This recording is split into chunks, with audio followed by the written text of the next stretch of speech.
Watch the moment Ukraine's army obliterated a camouflaged Russian tank in Luhansk Oblast.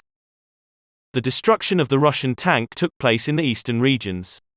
Drone footage released by Ukraine's army showed the camouflage tank was surrounded by tire tracks, making it easy to locate by opposition forces from the sky or on the ground.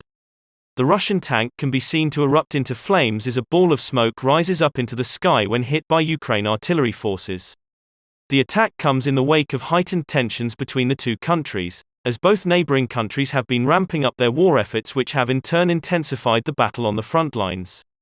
Drone footage released by Ukraine's military showed the moment they tracked a camouflaged truck in Luhansk Oblast. Ukraine's military used heavy artillery fire to hit the Russian tank. The Russian tank can be seen to explode when fired at, causing a large blast on impact.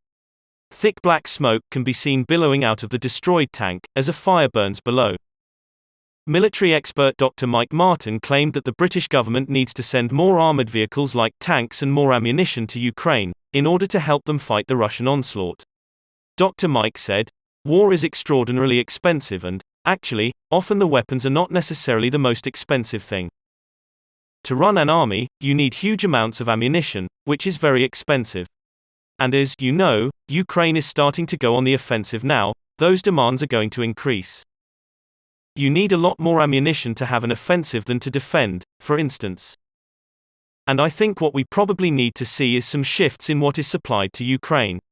What we have seen over the last week was quite a rapid assault by Ukrainian forces. That is the kind of style of warfare that they are practicing against the Russians. And what you need particularly for that is armored vehicles, or at least mechanized fast vehicles. That is quite different to what the West has been predominantly supplying, which have been artillery and defensive weapons. So, as Ukraine moves to liberate more areas to push the Russians out of more occupied territory, they will need an increase in armored vehicles and lots of ammunition.